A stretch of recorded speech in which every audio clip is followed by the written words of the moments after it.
Sebelumnya saya ada titipan pantun nih dari Pak Rizky. Pergi ke toko membeli parfum. Cakep. Sepotong coklat. Saya ucapkan Cakep. Assalamualaikum. Semoga presentasi ini bermanfaat. Nah, Waalaikumsalam. untuk materi presentasi kelompok kami itu teks normatif ya yang akan dibacakan yang pertama oleh Bu Nurjana. Mangga Bu Nurjana. Terima kasih Bu Diana. Iya, sok mangga. Di slide show Bu Diana. Pak Rifki apa Bu Diana nih yang share? Pak Rizky, Bu. Pak Rifki di slide show atau biar agak gede. Baik, saya akan membacakan hasil diskusi kelompok 3 tentang teks normatif. Teks normatif adalah jenis teks yang berisi aturan, norma, atau pedoman yang mengatur perilaku atau tata cara tertentu. Teks ini biasanya digunakan untuk memberikan arahan atau regulasi dalam berbagai konteks, seperti hukum, tata tertib, atau panduan dalam suatu organisasi. Teks normatif sering bersifat mengikat dan harus diikuti oleh individu atau kelompok yang menjadi subjek aturan tersebut. Ciri-ciri teks normatif. Pertama, mengandung aturan atau norma. Teks ini memberikan pedoman yang harus diikuti. Yang kedua, bersifat imperatif, mengarahkan atau memerintahkan pembaca untuk melakukan atau melakukan sesuatu. Yang ketiga, bahasa formal dan baku, menggunakan gaya bahasa yang jelas, formal, dan mudah dipahami. Yang keempat, mengikat, memiliki kekuatan hukum atau moral tergantung pada konteksnya. Yang kelima, tujuannya jelas, untuk menciptakan ketertiban, keadilan, atau kepatuhan terhadap norma tertentu. Contoh teks normatif, Undang-Undang Dasar 1945, Undang-Undang Lalu Lintas dan Angkutan Jalan. Peraturan pemerintah, contohnya peraturan daerah, peraturan menteri. Kontrak, contohnya perjanjian kerja, perjanjian sewa menyewa. Aturan organisasi, adanya anggaran dasar dan anggaran rumah tangga organisasi. Kode etik profesi, kode etik siswa. Ragam teks formatif. Yang pertama, teks peraturan. Teks ini berisi aturan yang harus dipatuhi, biasanya ditetapkan oleh lembaga resmi seperti pemerintahan atau organisasi. Contoh undang-undang, peraturan pemerintah, peraturan perusahaan, atau tata tertib sekolah. Fungsinya mengatur tata kehidupan agar berjalan teratur dan harmonis sesuai dengan norma atau hukum yang berlaku. Teks prosedur berisi langkah-langkah atau instruksi yang harus diikuti untuk mencapai tujuan tertentu. Contohnya, panduan penggunaan alat, manual kerja, atau tata cara pengajuan izin. Fungsinya menjamin bahwa suatu kegiatan dilakukan secara konsisten dan sesuai standar. Yang berikutnya, teks etika atau moral. Berisi norma atau aturan yang mengatur perilaku yang dianggap pantas dalam suatu profesi, organisasi, atau komunitas tertentu. Contohnya, kode etik jurnalistik, kode etik kedokteran, kode etik PNS. Fungsinya menentukan batas-batas perilaku yang sesuai dalam suatu profesi atau komunitas tertentu. Lanjut sama Pak Rifki, Bu. Mohon izin. Enggak, Pak Rifki. Baik, hatur nuhun untuk kesempatannya Bu Diana dan Bu Nur. Mohon izin suara saya terdengar ya. Dengar, Pak. Alhamdulillah. Tadi sudah disampaikan pantun. Saya juga melanjutkan ada satu pantun lagi supaya tertunduh gitu Bapak Ibu boleh ya. Silakan, Pak. Ya, Pak. Sekalian saya absen juga nih. Di Pendas A ada Pak Panji. Ada Cakep. juga Pak Cengli, Pak Riki, Pak Cakep. Yogi, Bu Yeti, Bu Leni, Bu Winnie. Izinkan saya melaksanakan presentasi. Jika mengantuk, bolehlah sambil mengopi. Masya Allah. Oke, saya Kenapa nama saya nggak disebut? yang belakangnya Ibu. Oh iya sih. Yang belakangnya I tadi. Yang nggak disebut nggak diajak ngopi.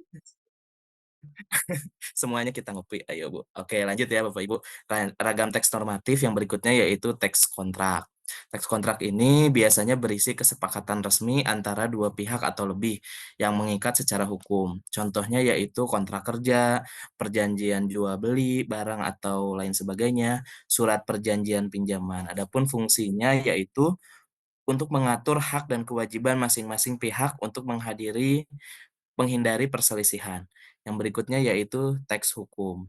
Teks hukum berisi peraturan perundang-undangan atau ketentuan hukum yang bersifat mengikat secara legal. Contohnya berbicara mengenai undang-undang ya. Yang pertama Kitab Undang-Undang Hukum Pidana atau KUHP, yang kedua Kitab Undang-Undang Hukum Perdata atau KUHPER. Fungsinya untuk menjamin keadilan dan kepastian hukum dalam bermasyarakat. Dan yang berikutnya yaitu teks tata tertib. Teks tata tertib ini biasanya berisi aturan-aturan yang berlaku di suatu lingkungan atau komunitas tertentu. Contohnya kalau di sekolah, seperti sekolah kita ya Bapak Ibu ya, itu ada tata tertib sekolah atau kesepakatan kelas, mungkin kalau di kelasnya masing-masing, atau aturan tempat tinggal jika ikut di asrama atau di apartemen. Juga peraturan organisasi jika mengikuti organisasi atau ekstrakurikuler di sekolah. Adapun fungsinya yaitu untuk mengatur perilaku anggota dalam komunitas untuk menciptakan lingkungan yang teratur. Berikutnya,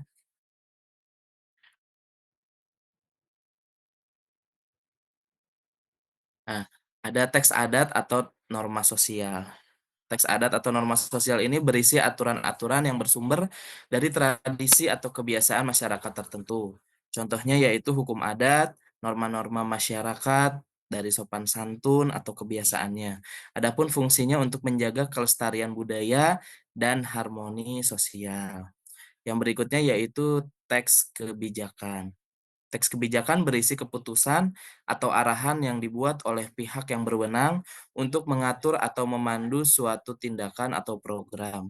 Contohnya yaitu yang pertama kebijakan pemerintah tentang lingkungan hidup, yang kedua kebijakan perusahaan tentang penggunaan teknologi.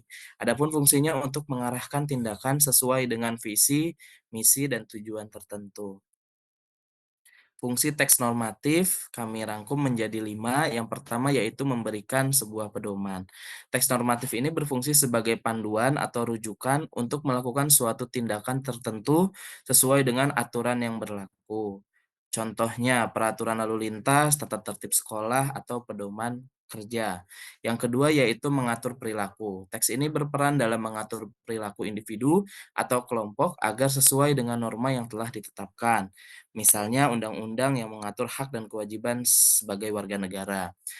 Yang ketiga, menjaga ketertiban. Dengan adanya aturan dalam teks normatif, masyarakat atau organisasi dapat beroperasi secara teratur dan harmonis sehingga kita dapat meminimalisir konflik.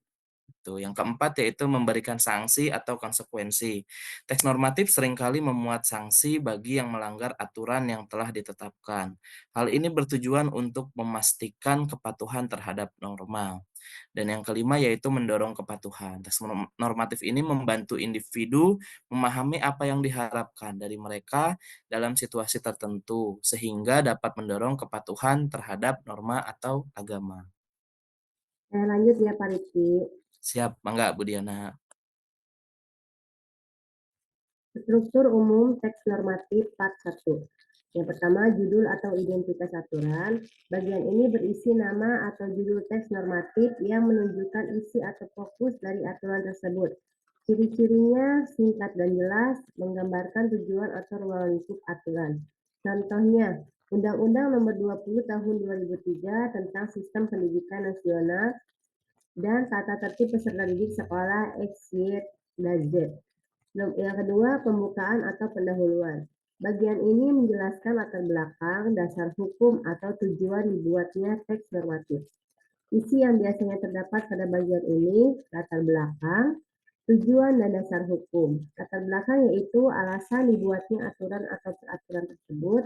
Tujuan utama atau aturan tersebut seperti menjaga ketertiban, mengatur perilaku, atau memberikan panduan, serta dasar hukumnya, referensi hukum atau norma yang menjadi landasan aturan. Contoh, berdasarkan pada pasal 31 ayat 3 Undang-Undang Dasar 1945 tentang hak warga negara atas pendidikan. Contoh kedua, tata tertib ini dibuat untuk menciptakan suasana belajar yang tertib dan kondusif di lingkungan sekolah.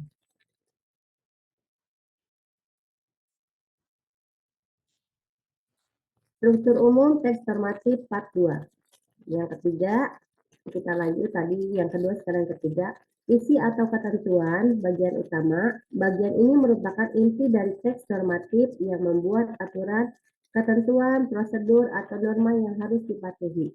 Isi bagian utama yaitu ketentuan umum, penjelasan istilah atau definisi yang digunakan dalam teks, hak dan kewajiban, penjelasan tentang apa yang diperbolehkan, dilarang, atau diharuskan, langkah atau prosedur jika teks berbentuk panduan teknis, langkah-langkah dijelaskan di bagian ini.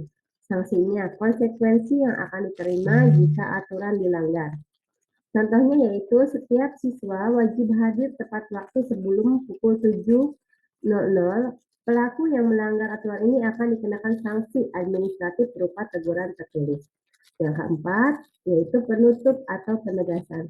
Bagian ini memuat penegasan tentang keberlakuan aturan, serta harapan agar aturan dipatuhi. Penutup juga dapat memuat tanda tangan atau identitas pihak yang mengesahkan aturan. Isi penutup yaitu penegasan waktu dan tempat diberlakukannya aturan, ajakan atau harapan agar aturan dijalankan dengan baik, tanda tangan atau stempel pengesahan. Contohnya, peraturan ini mulai berlaku sejak tanggal ditetapkan. Yang kedua, contohnya ditetapkan di Jakarta 15 Desember 2024 oleh Kepala Sekolah X, Y, atau Z. Perbedaan teks normatif dan non-normatif. Dari aspek tujuannya, sifat bahasa dan contoh, terus teks normatifnya mengatur dan tujuan mengatur atau memerintahkan, kalau teks non-normatif memberi atau informasi atau opini. Untuk aspek sifat, teks normatifnya mengikat wajib diikuti, teks non-normatifnya tidak mengikat atau opsional. Bahasa dari aspek bahasa, formal, imperatif. Untuk teks non-normatif, informal atau netral. Dari aspek contohnya, peraturan, undang-undang, tata tertib, non-normatifnya artikel, opini, panduan, dan berita. Jenis teks normatif. Jenisnya teks hukum, contohnya peraturan dan undang-undang. Teks sosial, aturan masyarakat, adat istiadat. Teks agama, ajaran, larangan. Teks instruksi, pertunjukan penggunaan. Teks pendidikan, aturan sekolah, tata tertib. Terima kasih. Sekian, terima kasih untuk presentasi kelompok 3 mengenai teks normatif. Sekarang izin untuk diskusi ya Bapak Ibu. Kalau ada yang mau bertanya, enggak. Ya, saya mungkin coba Udah raise hand. saya Ya, Dokter Mira. Bu Diana. Oh, siap. Yang raise hand ya. Assalamualaikum, Dokter Mira. Dokter.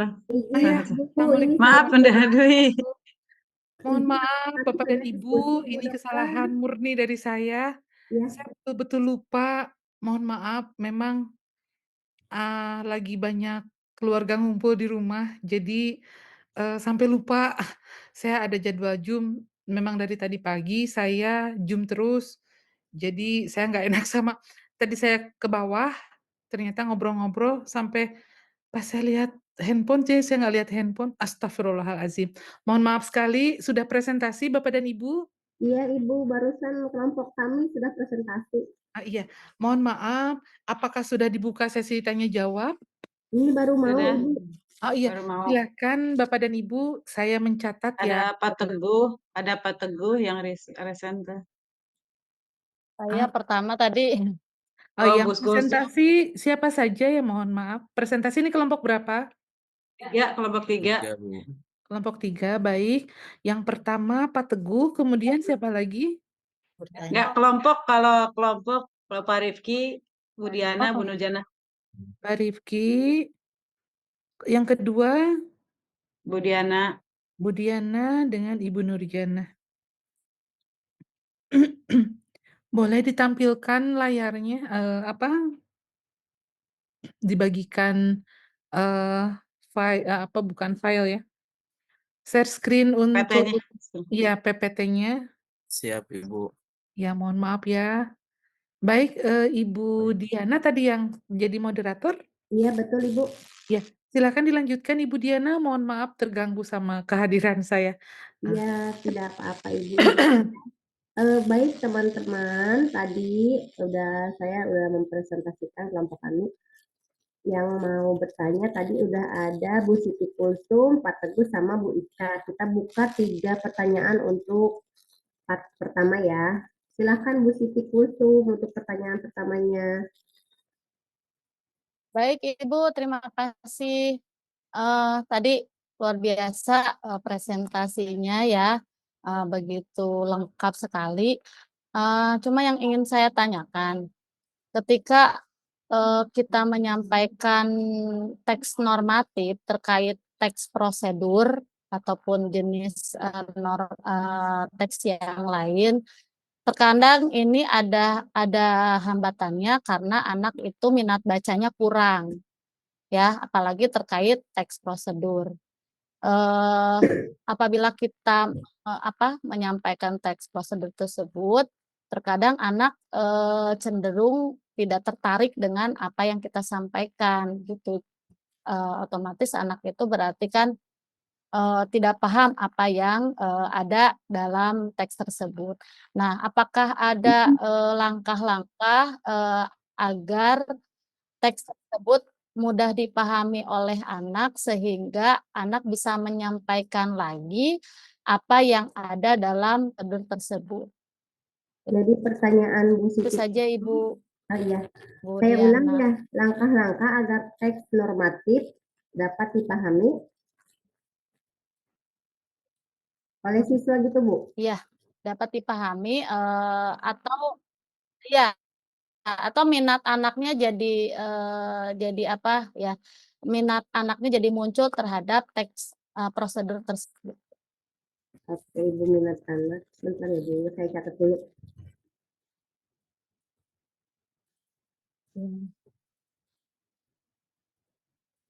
Saya ulang ya Bu pertanyaannya. Langkah-langkah agar teks normatif dapat dipahami atau minat anak jadi muncul terhadap teks tersebut gitu ya Bu, untuk pertanyaan Bu Siti Kulsum. Ya, betul Ibu. Oke, terima kasih Bu. Terutama teks prosedur ya Bu. Ya, Iya, sama-sama. dilanjut sama Pak Teguh ya.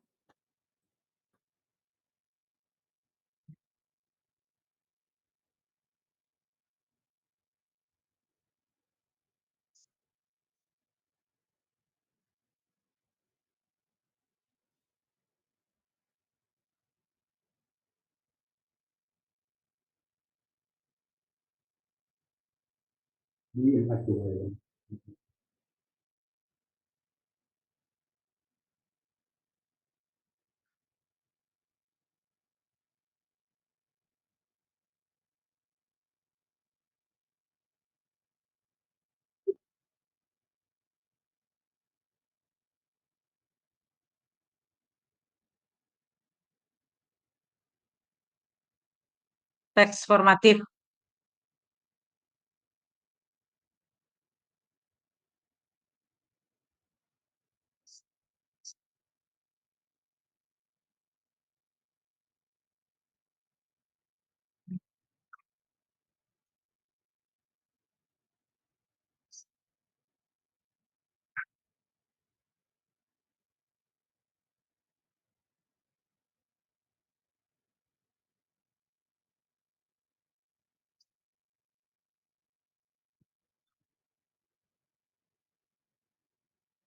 Saya ulangi ya Pak Teguh untuk pertanyaannya.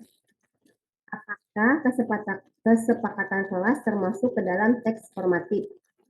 serta langkah-langkahnya sama tidak dengan teks formatif itu maksudnya? Oh, iya.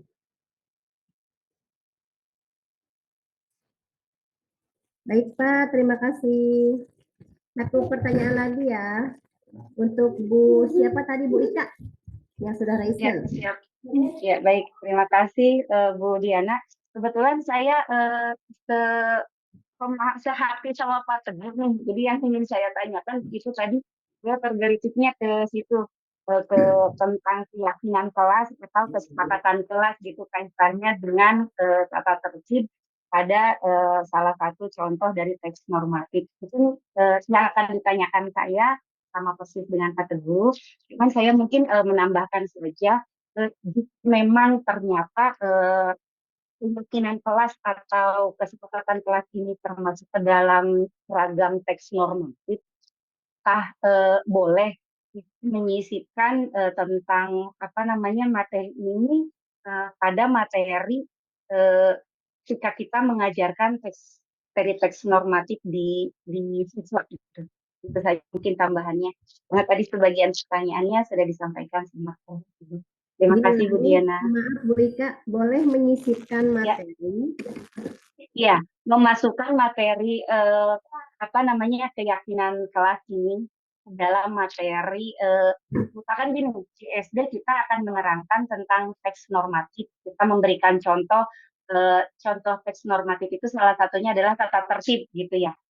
Nah, karena sekarang sedang digaungkan supaya bahasanya itu lebih mengena ke anak bahwa tata tertib itu kita ubah turunkan menjadi keyakinan kelas, bolehkah kita mengajarkan jenis teks normatif untuk tata tertib kelas itu kita memasukkan keyakinan kelas juga gitu.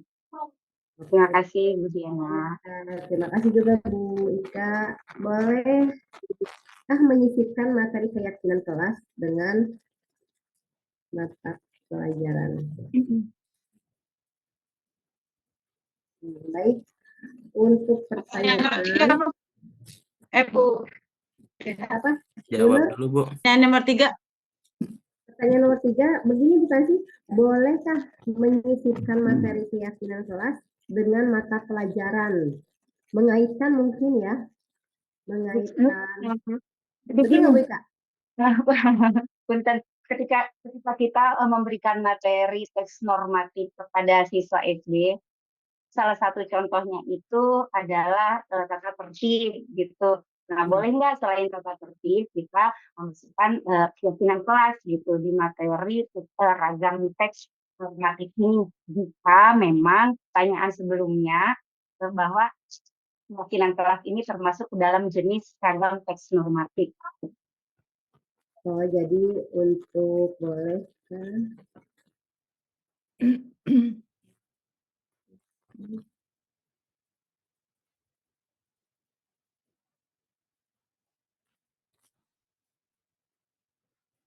baik. Untuk pertanyaan nomor 1, mau dijawab siapa? Bu Nur apa Pak Rizky dulu? Izin, Bu. Cari. Mohon izin menjawab pertanyaan dari Bu Siti Kulsum, kiat-kiat atau langkah-langkah untuk mempelajari teks normatif ya. Bu Siti Kulsum, ini pendapat saya karena kita kan harus memfasilitasi seluruh siswa kita di kelas ya, Bu. Kalau saya mempertimbangkan 3 apa tuh, Bu, yang visual, audio visual dengan kinestetik.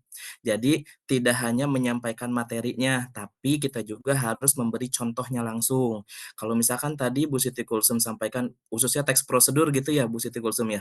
Nah, jadi tidak hanya sekedar anak-anak silakan mencatat, teks prosedur adalah bla bla bla bla, adapun contohnya yaitu bla bla bla, tidak, tapi diberikan contoh secara konkret, misalnya mempraktikkan langsung, misalkan pembuatan apa gitu ya Bu Siti Kulsum, gitu. Kemudian, jika tidak memungkinkan bisa juga menayangkan video gitu Bu Siti Kulsum. Bisa dari sumber-sumber yang terpercaya atau referensi yang memang rujukan dari pemerintah atau Kemendikbud atau bisa juga, sumber-sumber dari yang lain tapi yang memang bisa dipertanggungjawabkan, gitu. Jadi intinya itu untuk menstimulus, agar peserta didik dapat, tertarik dengan materi teks normatif gitu. Itu menurut saya Bu Siti Kulsum. Terima kasih. Bu Diana, mangga. Izin menambahkan mungkin? Ya. Sebentar saya menyanggah yang dari Pak Rifki dulu. Mangga, Kalau mangga. misalkan Mangga, Bu. gurunya misalkan keterbatasan dalam IT kan. Terbatasan kan banyak ya senior yang memang tidak bisa gitu untuk IT. Nah, apakah ada tips yang lain selain menggunakan video atau menggunakan teknologi, tapi membuat anak itu merasa tertarik terhadap teks tersebut gitu. Ya, Oke, baik. mungkin Bagaimana izin Pak Rifki? menambahkan Pak Rifki Mangga, Bu yang Nurjan. Nanti saya Pak sambung. yang Bu Kulsum ya. Jadi memang kita juga tidak selalu langsung terpaku dengan satu media ya. Artinya kan IT itu kan merupakan salah satu media yang bisa kita gunakan untuk memfasilitasi kita untuk menyampaikan materi gitu kan. Contohnya gini ya, waktu saya pernah observasi kemarin tuh memang ada yang tadi benar kata Bu Kulsum gitu.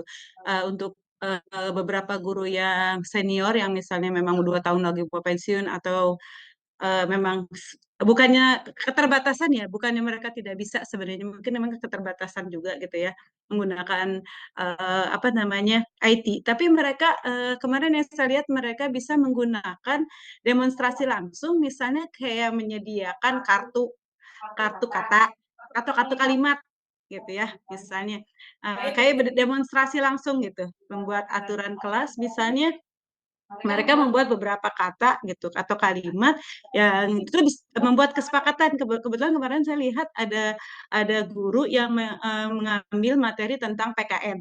Beliau tidak menggunakan media IT, menggunakan IT, tapi menggunakan kartu kalimat dan kartu kalimat itu dipasang, bikin kayak kantong gitu, kayak kantong kesepakatan kelas gitu ya.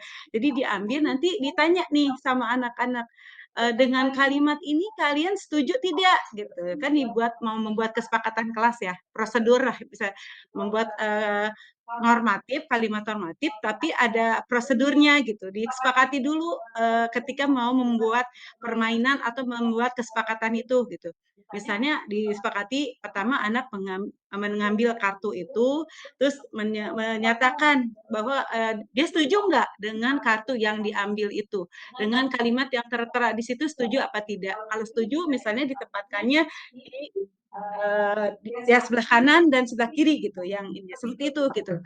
Yang saya lihat bisa dengan kartu kata demonstrasi langsung gitu. Seperti itu jadi nggak harus terpaku ke media atau ada juga waktu itu saya ada pembelajaran yang lain gitu yang selain kesepakatan kelas yang kaitannya dengan teks prosedur gitu ya atau teks tadi kan Bu Kusum bilangnya terkait dengan teks prosedur ya jadi waktu itu bisa menggunakan yang apa ya kayak media bekas misalnya kayak Bukusmi bungkus mie gitu ya. Dia ditanya, coba kamu jelaskan aturan cara membuat mie itu, mie instan. Itu kan dia menyampaikan tuh, membaca. Jadi nggak harus menggunakan media IT sebenarnya mah gitu. Malah kadang lebih menarik kalau menurut saya, kalau yang saya lihat kemarin beberapa kali observasi itu, ada beberapa guru yang terlalu terpaku ke media yang sifatnya IT, menyampaikan video yang sifatnya audiovisual, tapi dia tidak disertai dengan media yang menarik. Jadi kan tidak semua anak itu tipenya itu audiovisual gitu. Ada anak yang tipenya kinestetik. Nah, itu kadang tidak di mix loh. Nggak, jadi mereka hanya merasa, oh mereka udah canggih nih menggunakan PPT atau menyampaikan video pembelajaran. Tapi mereka lupa bahwa ada anak-anak yang tipenya tuh pengennya bergerak gitu. Jadi harusnya setelah penayangan video itu ada juga yang sifatnya melayani anak-anak yang mau bergerak kayak tadi yang nanti aturan di sini aturan di sini anak ada geraknya gitu. Itu saya bisa melihat perbedaan antara yang bisa metode pembelajaran yang melayani anak yang kinestetik dan anak-anak yang audiovisual dibandingkan hanya video aja. Tidak tertarik gitu. Malah mungkin kadang mereka bingung menyimpulkan dari tayangan video itu apa yang bisa mereka ambil gitu. Jadi sebenarnya memang kembali kepada kita guru gitu ya untuk kreatif ketika mau menyampaikan materi itu memikirkan apa yang sebaiknya digunakan supaya materi itu nyampe ke semua anak gitu, meminimalisir ketidakpahaman siswa terhadap materi yang disampaikan, termasuk mungkin yang tadi teks normatif itu. Memang media-media yang bisa kita ciptakan gitu, kita kembali kepada kreativitas kita dan kita meluangkan waktu untuk menyiapkan materi media-media tersebut. Mungkin itu yang bisa saya tambahkan, Bu Kulsum. Mangga Bu Diana atau Pak Rifki mau menambahkan? Iya, izin Berarti menambahkan. harus dipertimbangkan dengan minat anak juga ya. Betul. Iya. Minat Jadi anak kita juga. juga harus memperhatikan Assessment penggunaan bahasa yang sederhana. Kalau misalnya kayak anak kelas 1 gitu kan, anak kelas 1 nggak mungkin kita pakai bahasanya yang panjang-panjang gitu kan, kalimat yang panjang-panjang gitu. Saya beberapa kali lihat ketika membuat kesepakatan kelas, anak-anak emang lebih suka tuh kayak kemarin menarik banget tuh yang guru saya buat. Jadi kayak buat apa ya? Kotak gitu ya diambil coba kata apa tuh bacanya gitu coba mereka mungkin terbatas gitu membacanya ya panjang-panjang misalnya 2 suku kata atau 3 suku kata gitu misalnya tertib satu aja satu kata bisa untuk anak kelas 1 misalnya aturan seperti apa gitu kan satunya ini apa coba bacanya tertib sujud gitu kan itu bisa permainan kayak untuk kelas 1 ya. Jadi hanya satu kata, suku kata pun itu udah bisa dibuat yang teks normatif itu. Tidak hanya menggunakan yang sifatnya IT kalau saya seperti itu. Terima kasih Bu Nur, Pak Rifki penjelasannya. Ya, Bu Siti Kusum. Cuma saya sedikit menambahkan, jadi bukan menambahkan ya, merangkum dari jawaban Pak Rifki dan Bu Nurjana. Jadi untuk teks pertanyaan dari Bu Siti itu tadi minat anak munculnya berarti dari media pembelajaran agar menarik tidak harus menggunakan IT. Jadi bagaimana pintar-pintarnya guru untuk membuat media pembelajaran supaya dimengerti dan dipahami oleh siswa. Ya, begitu Bu Kusum. Oke, terima kasih. Untuk pertanyaan nomor 2 dari siapa tadi saya lupa. Pak Teguh, Bu. Pak Teguh ya. Langkah-langkah apa kesepakatan kelas itu termasuk ke dalam teks formatif? Izin menjawab ya, ini untuk pemahaman saya. Kesepakatan kelas itu menurut saya itu termasuk ya untuk ke teks formatif. Nah, serta langkah-langkah yang sama dengan peraturan, langkah-langkahnya juga hampir sama dengan pembuatan peraturan kesepakatan kelas seperti tata tertibnya, terus apalagi ya? Tata tertib kelas, terus pembelajaran di kelas seperti apa. Jadi kalau menurut pemahaman saya itu kesepakatan kelas dengan teks formatif itu termasuk begitu Pak. Maka untuk panjangnya boleh Pak Riki dan Bu Nurjana. Izin menambahkan Bu. Mohon izin menambahkan Bu Nurjana, Bu Diana untuk pertanyaan Pak Teguh dan Bu Ika karena ini bersinggungan ya. Karena kita membahas teks normatif, tentunya saya juga menjawabnya berdasar aturan.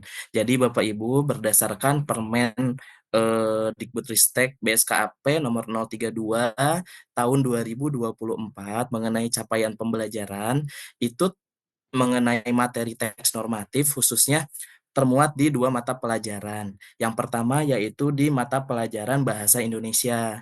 Karena saya mengajar di kelas 5, itu ada di elemen menulis. Itu bisa nanti saya sisipkan, tapi secara inti di sana tertulis bahwa peserta didik mampu menulis teks normatif, kurung buka norma budaya. Jadi spesifik ke budaya di setiap daerah masing-masing gitu. Nah, kemudian untuk yang kedua yaitu pendidikan Pancasila. Di sana termuat, capaian pembelajarannya mengenai pembuatan, peraturan kelas. Nah, saya izin bertanya juga kepada Pak Teguh nih mungkin mengenai peraturan kelas, keyakinan kelas, kesepakatan kelas. Kalau menurut saya pribadi itu hanya istilah mungkin Pak Teguh ya? Walaupun, secara istilah berbeda tapi isinya itu sama kalau menurut saya. Jadi seputar, keyakinan atau kesepakatan kelas yang didiskusikan bersama peserta didik untuk mencapai sebuah, tujuan yang baik gitu untuk kelasnya masing-masing, gitu. Jadi menurut saya tadi mengenai kesepakatan kelas masuk tidak di teks normatif? Masuk. Kemudian pertanyaan Bu Ika, bisa tidak menyisipkan materi, teks normatif ini di, pembelajaran gitu ya Bu Ika ya? Kalau menurut saya masuk juga, di Mhm, kelas 5 khususnya fase C ya, karena mhm. saya mengajar di kelas 5. Kalau fase B dan fase A saya lihat belum muncul mengenai, teks normatif di bahasa Indonesia, tapi di pendidikan Pancasila itu termuat. Itu mungkin dari saya. Terima kasih. Terima kasih Pak Rifki. Bu Nur mau Izin menambahkan menambahkan? mungkin ya sedikit Ya, aja. Tadi kan ditanya langkah-langkahnya ya. Sebenarnya langkah-langkahnya sih sama ya, kayak kayak pembelajaran biasa namanya membuat kesepakatan berarti kan antara dua dua pihak ya kan. Dua pihak yang harus terlibat, artinya guru dan siswa di sini gitu Pak Teguh. Jadi bisa kita biasanya menawarkan, pasti guru-guru udah pengalaman lah untuk membuat kesepakatan-kesepakatan kelas ya atau keyakinan kelas gitu. Itu biasanya kan di awal pembelajaran atau di awal tahun ajaran baru biasanya membuat kesepakatan kelas yang pastinya siswa itu terlibat dan kita menggunakan bahasa yang sederhana yang mudah dipahami anak. Makanya biasanya juga anak-anak yang menuliskan kalau kelas tinggi ya, anak-anak yang menuliskan bisa supaya menarik. Tadi dikaitkan mungkin dengan yang Bu Kulsum supaya menarik mungkin menggunakan post-it atau kertas berwarna gitu ya, apa aja yang bisa disepakati oleh anak-anak di kelas bersama gurunya gitu ya. Mungkin langkah-langkahnya seperti itu. Tetap yang tadi yang saya tekankan bahwa agar pembelajaran itu menarik atau memang bisa dibilang nempel di anak gitu. Kesepakatannya itu memang yang mereka tuliskan dan yang mereka inginkan.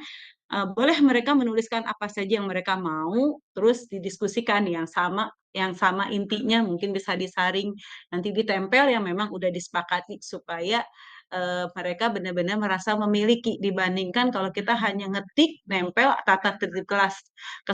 Kesepakatan kelas ini mungkin diambil agar peraturan itu tidak hanya menjadi aturan di atas kertas, tapi diimplementasikan dalam tingkah atau perilaku mereka sehari-hari. Itu aja mungkin Pak Teguh. Terima kasih Bu Diana, Pak Rifki atas kesempatannya.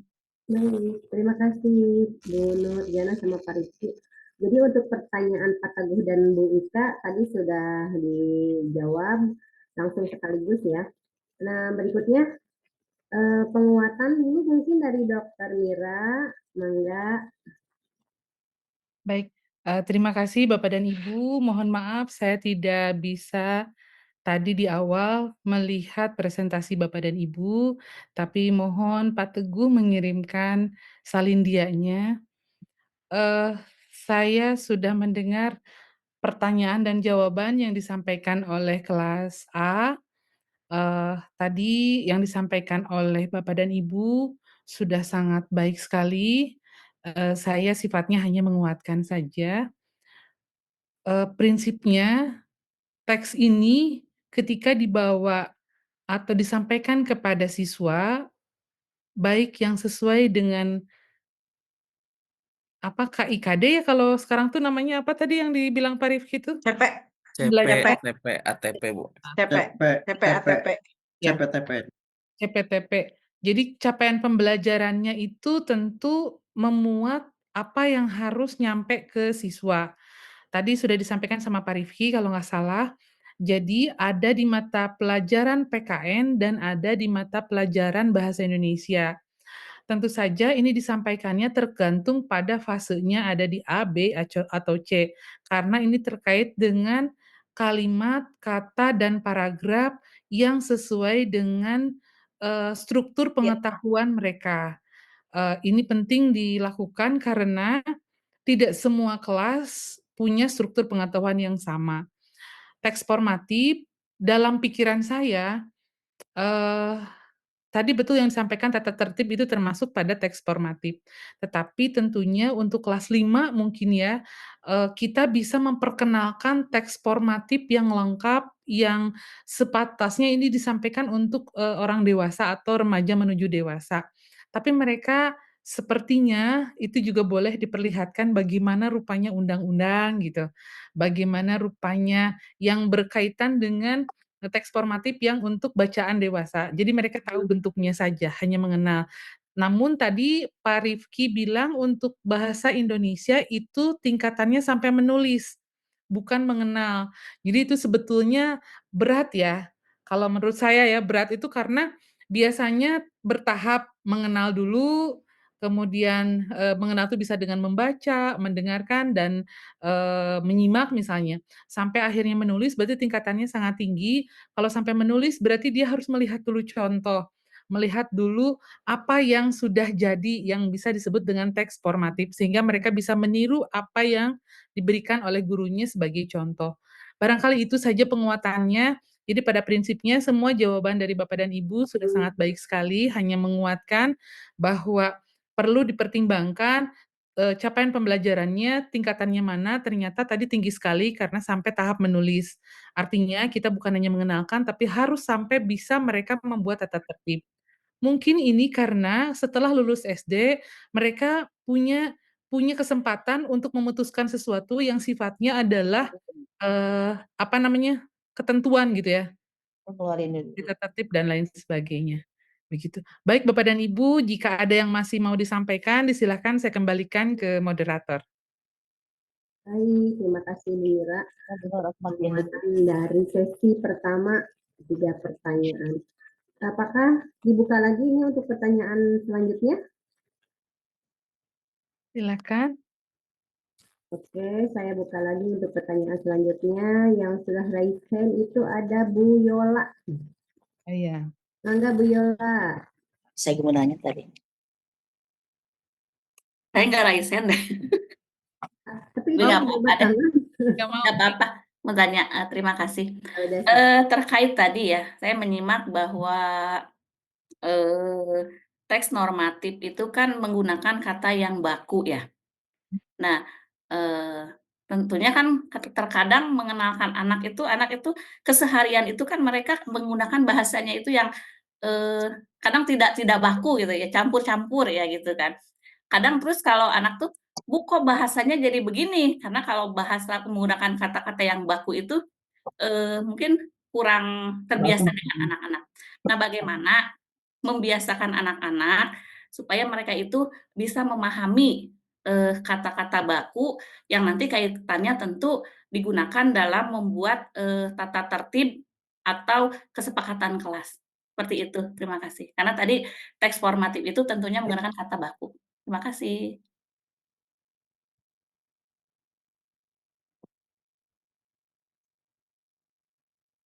Pertanyaan dari Bu Yola, saya ulang lagi, bagaimana membiasakan anak-anak untuk menggunakan kata baku, apalagi tadi Bu? Ya, mengajarkan anak-anak membiasakan kata baku dalam penulisan teks, normatif. Yes. Ada suaranya.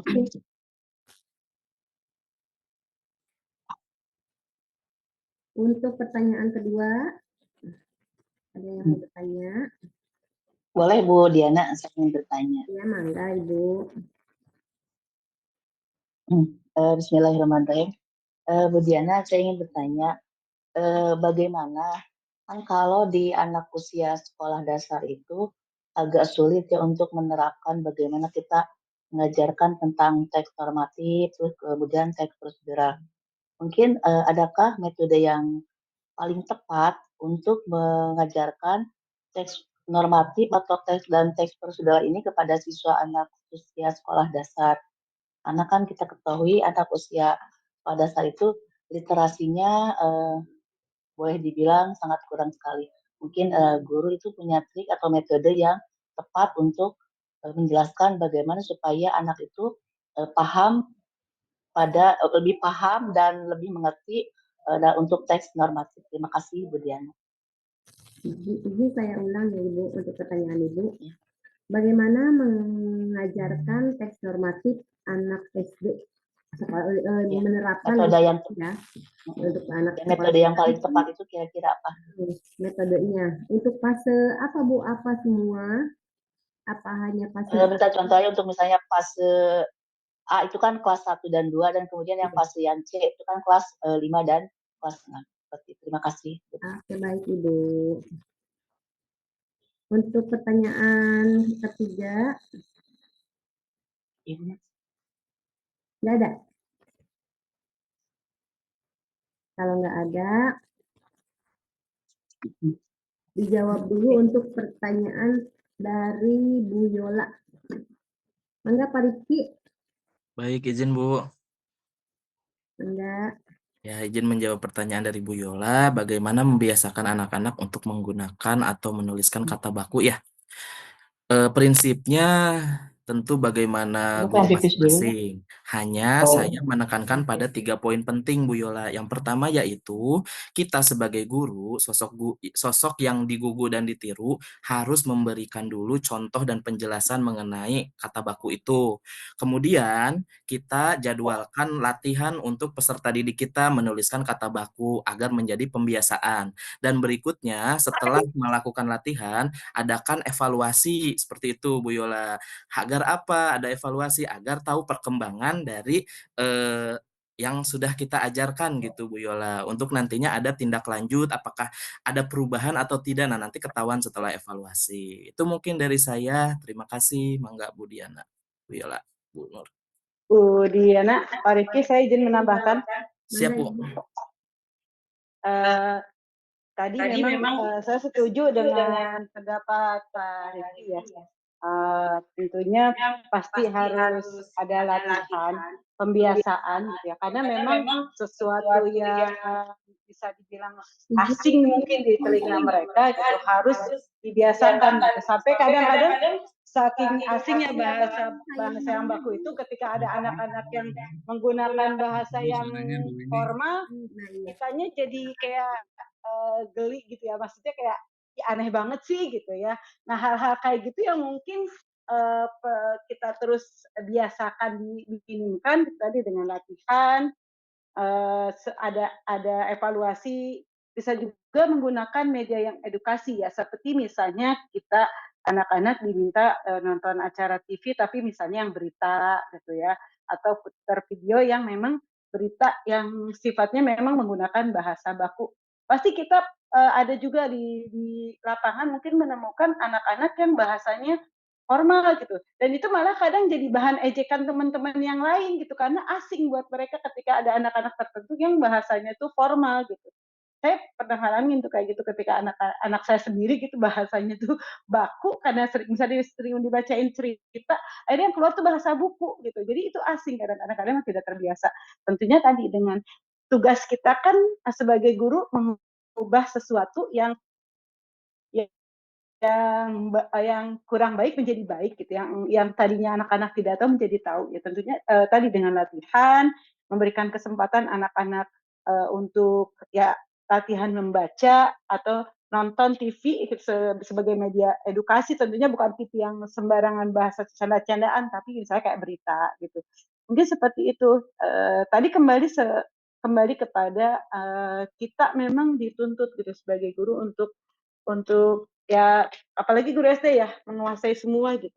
Mungkin itu aja Pak Rifki, Bu Diana yang saya bisa tambahkan. Ya, terima kasih Bu Nur. Saya juga izin menambahkan sedikit. Jadi untuk pembiasaan anak menggunakan kata baku memang tadi yang diutarakan dengan sama Pak Rifki dan Bu Nurjana memang dari gurunya kita harus sering melatih anak-anak ya. Mungkin kalau di rumah mereka tidak mungkin menggunakan bahasa baku. Ya, otomatis kita di sekolah tugas guru untuk mengajarkan anak-anak murid kita untuk menggunakan bahasa baku ya dengan cara diputarkan berita gitu kan. Terus dengan latihan-latihan yang bahasa buku, mungkin seperti itu Bu Yola. Baik, terima kasih. Karena memang ada istilah ala bisa karena biasa ya. Mungkin Betul. Ya, ya, biasa ya. seperti itu, tapi memang terkadang kehidupan kita itu tak lepas dari bahasa ibu yang mempengaruhi kehidupan sehari-hari. Dan tanpa kita sadari pun, ketika kita mengajar di dalam kelas, ada bahasa-bahasa daerah mungkin yang terbawa ya. Dan anak pun seperti itu. Terima kasih pencerahannya kelompok 3, hatur nuhun. Iya, sama-sama Bu Yola. Untuk pertanyaan Bu Wini tadi bagaimana mengajarkan teks normal anak SD serta metodenya ya. Izin menjawab, mengajarkan teks normatif kepada anak SD itu mungkin yaitu dengan cara kita melatih dengan metode yang menarik dan dipahami oleh siswa kelas fase A, B, dan C ya, terutama untuk fase A itu mungkin dengan kata-kata yang seperti yang Bu Nurjana tadi bilang di pertanyaan siapa tadi yang sesi 1 itu, dengan kata-kata yang menarik meskipun pendek tapi mudah dipahami oleh siswa. Nah, untuk fase B dan C itu kan anak-anak sudah mulai terbiasa membaca dengan kalimat-kalimat panjang. Jadi anak-anak diperkenalkan dengan metode yang kalimat panjang yang menarik seperti dengan cara guru-gurunya mengajar misalkan dengan post-it. Ini misalkan tidak menggunakan IT ya, bisa dengan cara lain. Begitu Bu ini, mangga untuk Pak Rizky dan Bu Nur. Izin menambahkan Bu. Enggak, Pak Rizky. Mangga. Ya, Bu Nur mohon izin. Tadi pertanyaannya untuk anak usia SD ya, yang sulit dalam pelajari teks normatif gitu. Bagaimana metode atau kiat-kiatnya ya Bu ini ya? Baik, saya merangkum menjadi 7 poin penting, Bu ini mungkin nanti bisa disanggah jika kurang pas gitu Bu ini ya. Yang pertama yaitu jika teks normatif ini berkaitan dengan materi pembelajaran, maka kita harus mempersiapkan atau menentukan tujuan dari pembelajarannya. Tujuan teks normatif ini untuk apa gitu? Apakah tadi misalkan ketika saya sampaikan di CP itu ada di elemen menulis, berarti kan siswa dapat menulis teks normatif gitu Bu ini ya. Nah, kemudian setelah menentukan tujuan dari teks normatif, yang berikutnya yaitu mengidentifikasi, Bu. Siswa dibiasakan untuk mengidentifikasi. Jadi dari contoh-contoh teks normatif yang ada, siswa tuh diberi contoh ini teks normatif jenis, misalkan tadi teks prosedur atau misalkan keyakinan kelas, ini adalah contoh dari yang teks yang undang-undang dasar dan lain sebagainya. Itu saya rasa penting. Dan yang berikutnya yaitu menggunakan bahasa. Nah, ini bahasa yang tegas, jelas, baku mungkinnya tadi yang Bu Yola sampaikan. Ini juga menjadi salah satu poin penting dalam mempelajari teks normatif. Yang berikutnya yaitu kan dalam setiap teks itu ada strukturnya ya. Struktur teks normatif itu tadi disampaikan saat presentasi poin pentingnya ada di ada 5 poin tadi. Saya kurang ini ya lupa ingat gitu. Tadi ada 5 poin. Nah, itu juga harus disampaikan kepada peserta didik kita. Dan yang berikutnya yaitu cantumkan sanksi atau konsekuensinya apabila misalkan dalam membuat teks normatif keyakinan kelas gitu ya, ada yang melanggar misalkan apa kira-kira sanksi atau konsekuensinya. Kemudian yang terakhir harus ada poin review. Review itu berarti kita mengecek kembali gitu, mengecek kembali hasil peserta didik, entah itu dalam proses kognitifnya, psikomotornya, mungkin ya prakteknya, atau mungkin sikapnya atau afektifnya.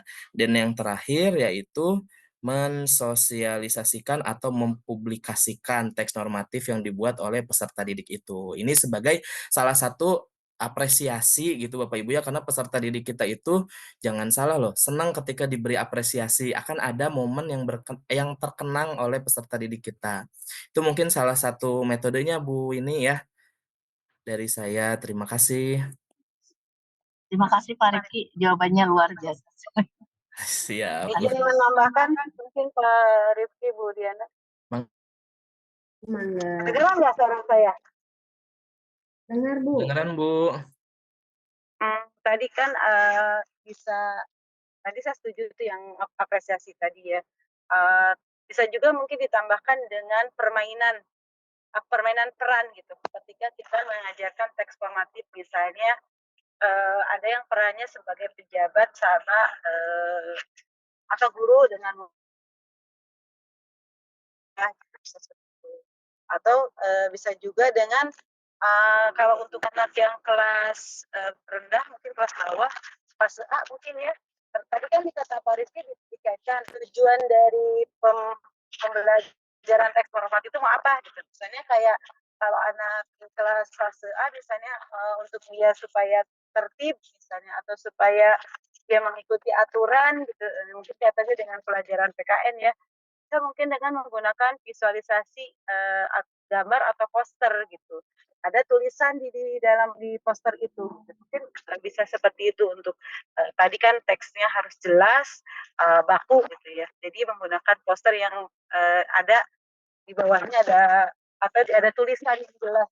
Seperti itu Bu. Terima kasih Pak Rizky sama Bu Diana. Baik, terima kasih Bu Nurjana, Pak Rizky untuk pertanyaan dari Bu Wini. Ya, izin untuk penguatannya, Ibu Mira.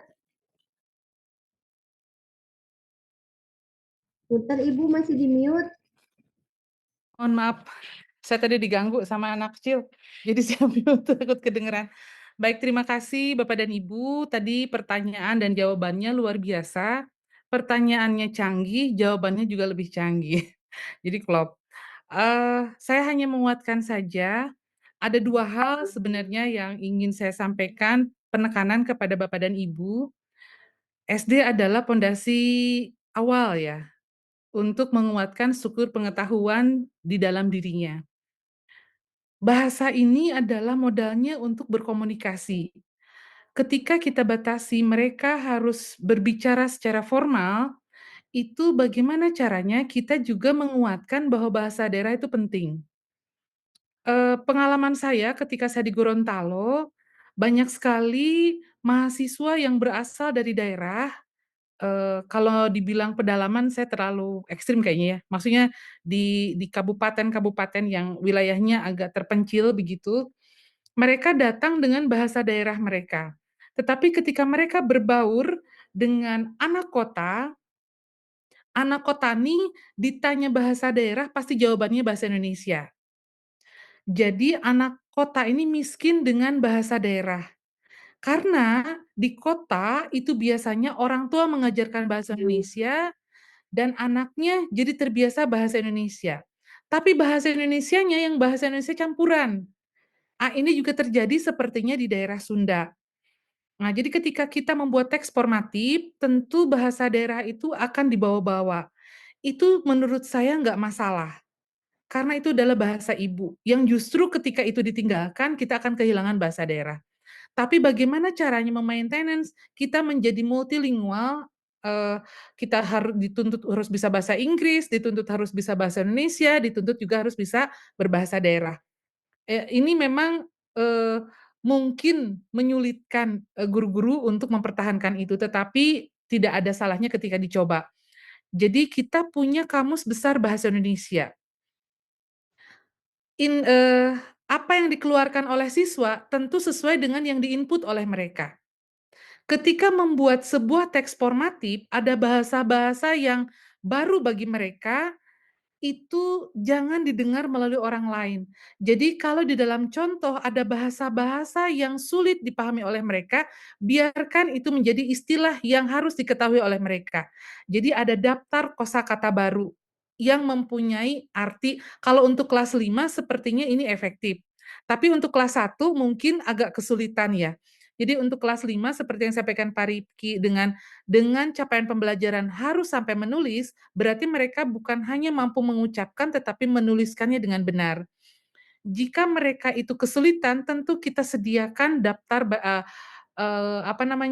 kumpulan kosakata baru yang artinya sulit bagi mereka pahami. Jadi kita berikan. Jadi kita juga menginput kata-kata baru berdasarkan KBBI karena harus baku.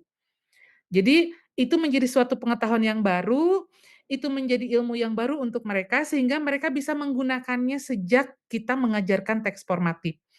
Misalnya ada kata tata tertib, ada kata-kata yang baru yang di telinga mereka ini tuh awam gitu. Ini tuh nggak asing begitu. Nah, kita kenalkan menjadi kosakata baru bagi mereka.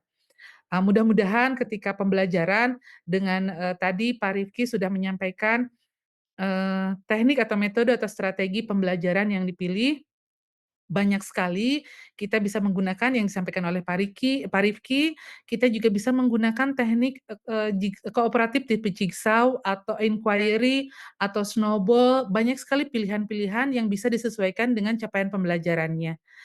Eh, Contoh itu sangat penting.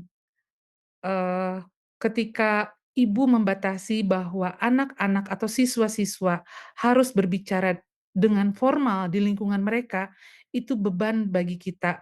Maksudnya melihatnya itu seperti nggak normal. Biarkanlah mereka berbicara ketika berbicara dengan temannya menggunakan bahasa mereka.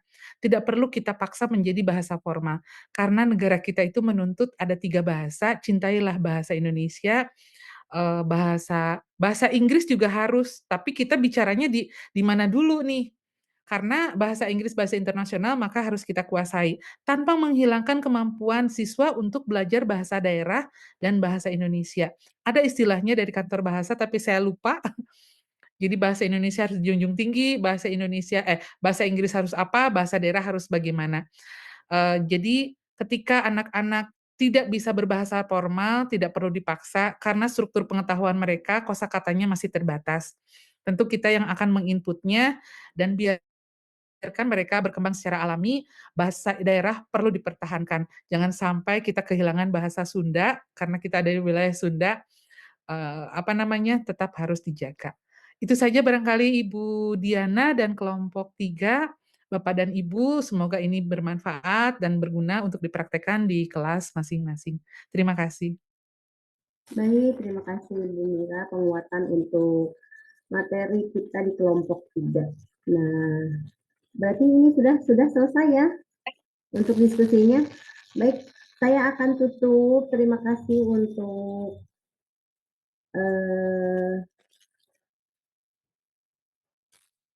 diskusi kita sore hari ini. Semoga bermanfaat.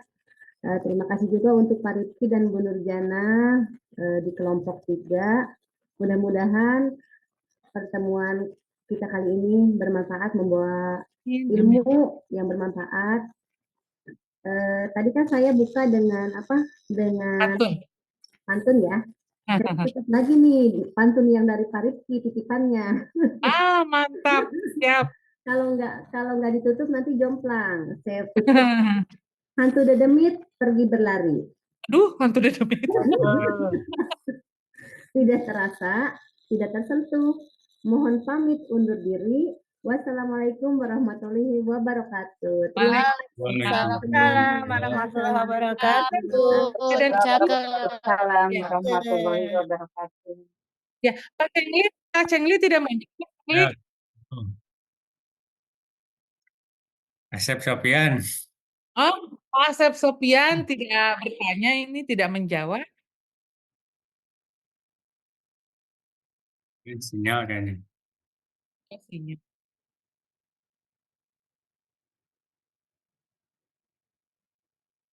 Yang tidak hadir siapa Pak Teguh? Baik. Ulangi lagi.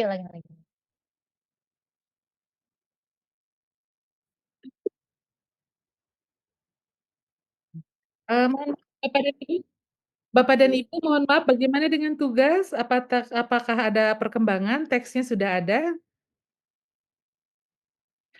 Tugasnya baru 3 kan? Udah Di Google Drive. Siap. Tambah satu lagi ya ini. Siap. Terima kasih. Tinggal yang minggu ini ada tugas kan?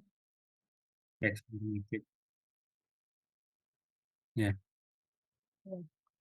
Boleh. Boleh.